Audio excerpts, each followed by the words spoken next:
I'm delighted to be here in the home of actor Stephen Rea, who's the patron of TradFest. Stephen, always a curious one for me actually. How did you become patron? Did you have to go through a process to be elected to that post? Well, as Mannix Flynn used to call me, the patron saint of the TradFest, and that sounds rather good to me. I don't know. Martin asked me because he lives down the road, you know, and I do love traditional music, and I just, okay, fair enough, I said I will, you know, and here still am, you know. Martin Hart, of course, who's the director of TradFest itself. Yeah. And your role then as patron, what do you do? Have you a ceremonial role? Sometimes he asks me to perform, like the last time was, we did something for Kieran Hanrahan, who was a flute player as well as a great poet, and to offer suitable tribute we had Matt Malloy, and I think he can play a bit, and on the flute, you know. So for me it was a wonderful thing to read poetry with Matt and Neil Martin playing a bit of cello. I like working with musicians very much, you know, and of course the traditional music people are very relaxed about an actor messing up their stuff, you know. But what about your own interest? I'm going to talk to you about Kieran Hanrahan actually a little later. That was a really memorable night in Kilmainham Jail that you did at TradFest. But what about your own interest in traditional music? Where does that stem from? I can only imagine that you weren't sort of born with it anyway. You know, it's a funny thing. There was a lot of traditional music in Belfast, but I couldn't mention it really without mentioning the McPeaks, you know. And that the first time I heard Uilleann Pipes was when I saw the McPeaks, and I mean, I was blown away, you know. It was astonishingly pure music, you know, and it was thoroughly amazing. But you're quite right in the sense that it wasn't in the mainstream in Belfast at that time. In fact, Francie McPeak, the younger one, said that when they went to the Eisteddfod in Wales and they won their section, you know, and this German guy who'd been in a group from southern Germany came up and said, congratulations, I suppose your Burgomaster will be waiting at the station to congratulate you. And old Francie said, son dear, our Burgomaster doesn't even know we're away. And that would have been the way of burgomaesters at that time and most people. But I became very, very passionate about the McPeaks. And of course it turned out that, of course, so was, Bob Dylan was as well. And Bob Dylan, who I was very keen on, was passionate about the Clancys as well. And they did a few evenings in Belfast, the Clancys and the McPeaks. And it was wonderful, you know. So I became very tied up in it. So what age would you have been when you first came across the McPeaks? About 18, I suppose. Right. Yeah. And why the Uilleann Pipes? What was the draw of the Uilleann Pipes to you? Oh my God! You see, they were such a pure group. They played two pipes. Mm-hmm. I've never seen that. You know, two sets of pipes, and a harp. Me, my dad, and Jamesy was what the boys said. Yeah, it was Francie and Francie, young Francie and old Francie played pipes, and the other brother played the harp. Which it was an extraordinary sound. It was like you were hearing the whole thing for the first time. Yeah, it seems like the purest introduction to traditional music for you. Were you ever tempted to play it yourself? Yeah. No. And also, of course, as well as playing, they were singing. That's right. Which you didn't get that all the time, you know. No, I love music. Neil Martin says that I'm a kind of musician, the way I approach language and everything, but there was a piano in the house, but nobody played it. There are a few musical instruments in my grandmother's house, but all the men who played them had gone. Like there was a fiddle and there was a flute and a melodeon mysteriously stored in the bathroom behind the bath. I don't know why it was.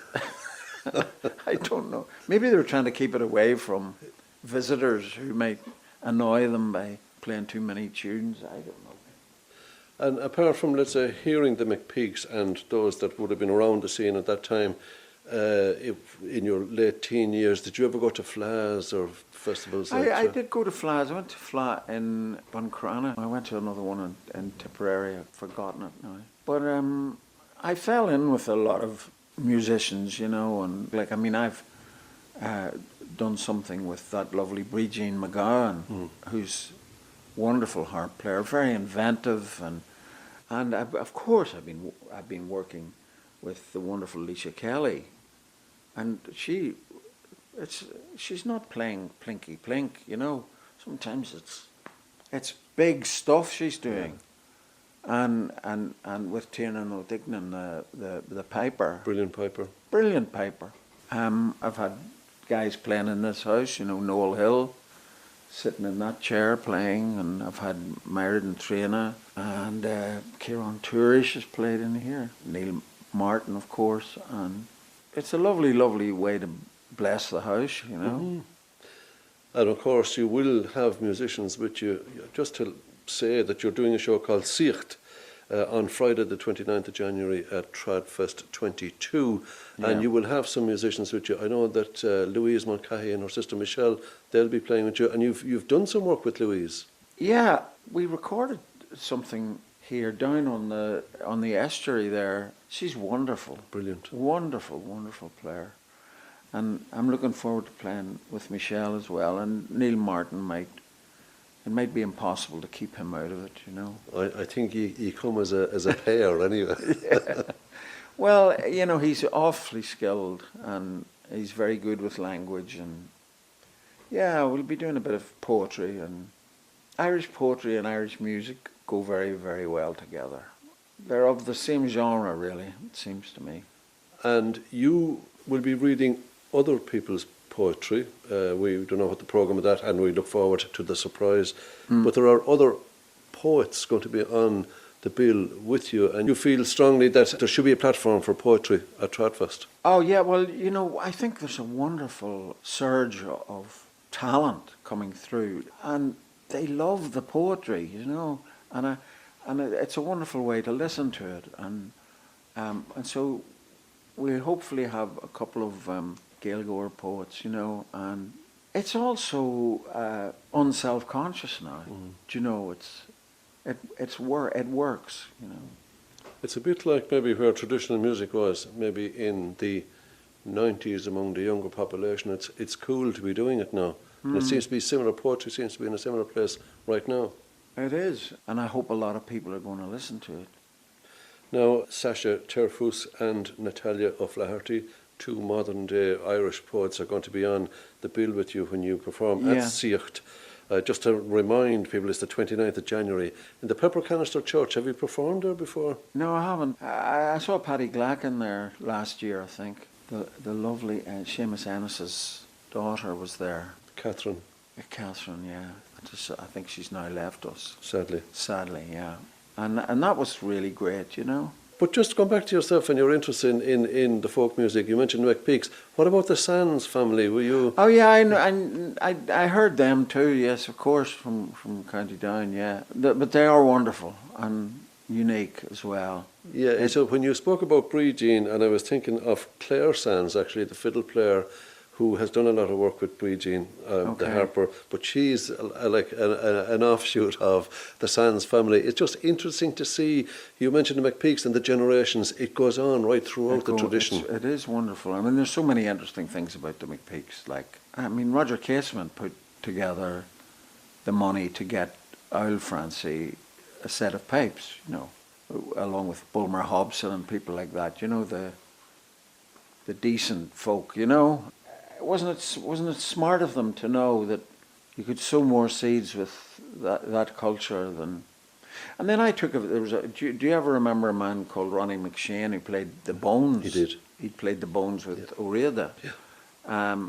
And he was a stage manager in the Abbey when I worked there at the beginning, and it was the Queen's Theatre, and his family the McShanes had been part of the music hall tradition for years, and I took him to Belfast he wanted to have a look around, and we went to various Pat's Bar and places like that. And he said to me, there's more music in Belfast than there is in Dublin. At that time, you know, people used to smuggle their instruments into pubs and things. I don't know if you had to do that, Kieran, but you know, they looked down on it, didn't they? Yeah, well, Martin Connolly, the late Martin Connolly, actually, this year too, another one of the greats that left us, accordion player from Killaloo. I remember him talking, Seamus Connolly is his brother who was in Boston College, but I remember Martin saying that he'd be heading off to, as a young lad, like to a session somewhere, and he used to have to wrap his accordion in his coat, like in case anybody saw it. So there was a bit of that all right going on. Yeah. And I know they say Ennis is such a great town. It's my hometown, but it's kind of like a capital of traditional music. But it wasn't that in the 50s and 60s. We were kind of the first generation coming along, so things were different. So that's interesting about Belfast, what Ronnie was saying about it. Yeah. Well, it was very, and I was very proud, naturally, you know, but then the attempt to kill the culture, which the previous occupants had, they seem to have managed at that, didn't they? It survived, though. It survived quietly and its own. It survived, and then with the people that went with Coleman doing all those records in the States, and O'Neill in Chicago collecting it all, and then that's what the Harbours Festival did by. And then in the 50s, of course, 70 years now since Cultus was formed, so the idealism of that time around the early 50s and those people that put Cultus together and the Pipers Club and all of that, there were people on the ground who actually push it. Yeah, it represents everything that's good about the country, you know. You mentioned Neil and you mentioned Paddy Glacken and Kieran, and you had Noel Hill here. Have you favourites in the traditional scene that you would just, if you heard that they were playing somewhere, you would definitely make it your business to go and hear them? Well, I loved. I did there was a memorial thing for a 50th anniversary of O'Riada in the concert hall. Yes. And actually, Sean Keane played. I read a poem, and Sean Keane played with me as I read two poems: a poem of Kinsella's and The Given Note by Seamus Heaney. And who came on but Sean O'Shea, and he was a riot. He was like a rock star. Yeah. And they were all going mad. They were all standing up and screaming for him. He's a very special individual, Sean Oh O'Shea. God, he's wonderful. He's wonderful.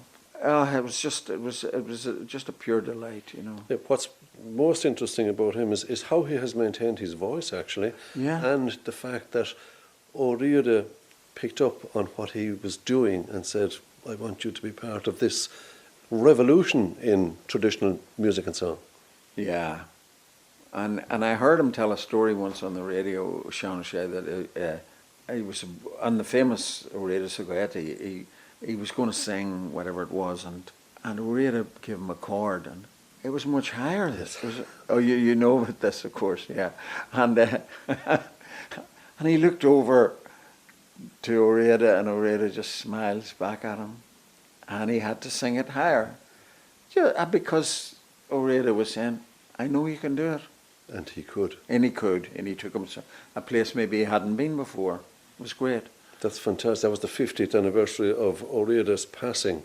Yeah. And it was just fantastic. And what's interesting there too on that night was that O'Riada's grandchildren were part of the band performing. And one of them says to me, I was never that keen on O'Riada, you know. I said, Jesus, God love your cheek, you know. But then when she started to prepare for the concert, the penny dropped, you know, and she became really passionate about it, you know. Certainly that was. They were wonderful. They were wonderful, those girls. I heard reports anyway, but I was talking to Sean O'Shea, who will be performing at TradFest as well in the Pepper Canister with Cor Coulee on the Sunday of TradFest. So we're looking forward to his. Oh, well, I have to go to that. Performance there. Well, I mean, one of the biggest moments for me in my life was I went to the TradFest, and Sean was playing with the Cor Coulee, and I walked into there at the Dublin Castle, you know, and this big man says, "Hello, Stephen," and it was Sean, and I thought, Jesus, I must be somebody if Sean O'Shea knows who I am. You know, really. Yeah, he's a great man. He's Great, just so great special. man. Yeah. Yeah. Well, Love him. we're certainly looking forward to him coming to TradFest. We're looking forward to your performance at TradFest as well. Saiocht, it's called, and that's the 29th of January. It's a Friday in the Pepper Canister.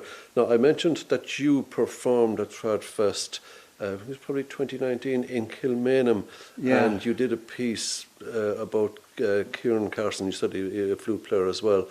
What was your relationship with him, and can you just tell us a little about him? Well, he was a wonderful Irish speaker, you know, and he translated the Táin, maybe the first person to do it since Kinsella. But he did it out of real respect for Kinsella's version, but he just did a different kind of thing. And his poetry, a lot of it is, he's from West Belfast, but he lived in North Belfast, where I come from. Derek Mahan came from there too. And it's full of references to places that I'm very familiar with. And he's a wonderful, wonderful writer, and he wrote prose as well, you know, and really extraordinary writer. And people had come to see, they didn't know who Kieran Carson was, but they came because it was the TradFest and Matt was there. And it was, you know, they came from America, you know, to see it. And it was just, I don't know, it was a very suitable memorial for Kieran, you know. And you did the same, you were anxious to do the same for Derek Mahan. So these are people that you feel that you need to speak about and speak their words. Oh, listen, I think Derek is just out of this world, you know. I've acted in plays that he translated from French, you know, and they were wonderful, wonderful things to work with. And but on that occasion we had the same. We had Matt, we had Paddy Glacken, we had Neil Martin, and we had the Belfast piano player Brian Connor. And my God, these guys are so sensitive, it's unbelievable. They lift everything to another level. Tell us a little about Derek Mahan as well. Oh God, Derek is sublime as a poet, you know. He's never received the same praise as Heaney, say, but then nobody has. But Derek was an incredible poet, and I think I have a great advantage because I like reading poetry aloud. I mean, I think the way to discover poetry is to read it aloud, you know, because it demands that you take on some of the discipline of the writer and the imagery. You know, you can't just skate over it as if you're just reading by sight. And when you're performing with musicians, do you leave it to their intuition, let's say, to pick up on the words that you're speaking? Well, there's sometimes when you think, well, it would be good to keep the music, like when I did the work with Louise Mulcahy, there was, you know, just say, oh, just leave me the space to do the words, and then you go off, and then I'll come in again later, you know. I mean, it's a duet in the sense that you can play together at the same time, but you can also leave space for each other. And it requires sensitivity, but they have it in spades, you know. That's a good title for an album, you know. Sensitivity in spades. I'm just taking note of that for my next album. Very interesting, though, and the idea there that you use that word duet, that's really interesting that you would say that, because that does then make you kind of think that it's not two separate elements. It's one element that's actually mixed and it's working together. Absolutely. But you know, those guys respond to it. It's unbelievable. You know, they're not just fly-by-night players. They are major artists. All of those people I'm talking about are major artists. By the way, were you ever tempted, or have you written poetry yourself? I did when I was a teenager, and I think the other geezers were better at it than me. Is there any chance that they'll be unveiled at any stage? No, I don't know where they are now.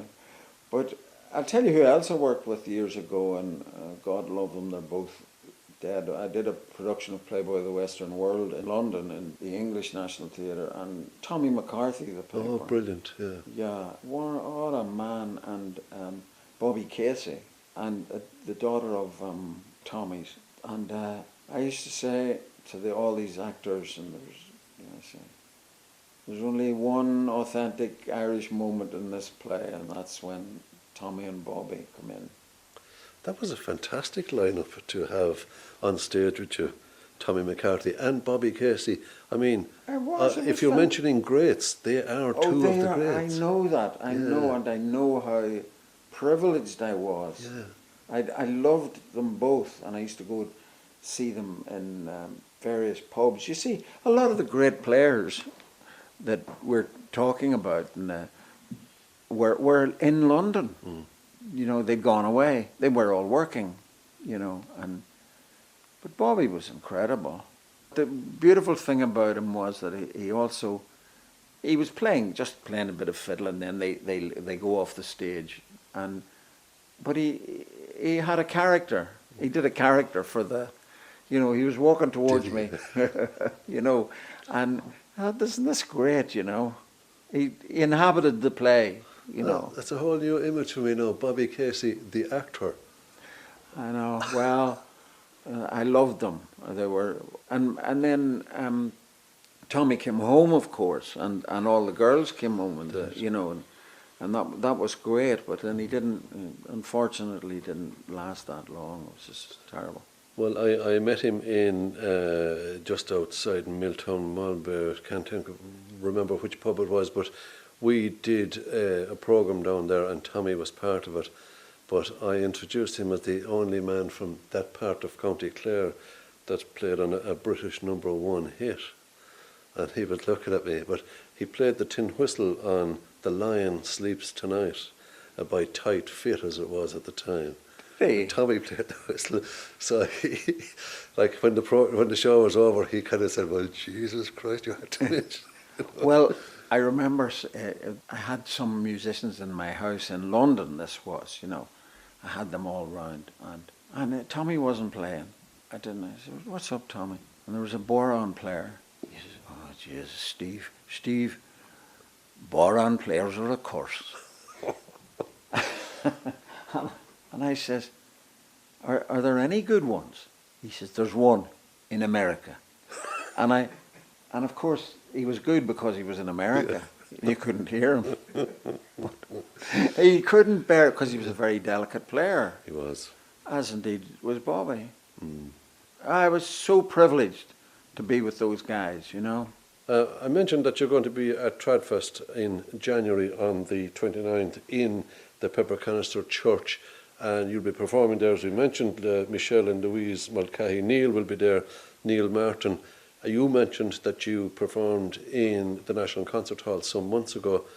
Did you do much in the last 18 months, or were you hampered by this whole lockdown or this COVID period? I lost, last year, Kieran, I lost 3 series.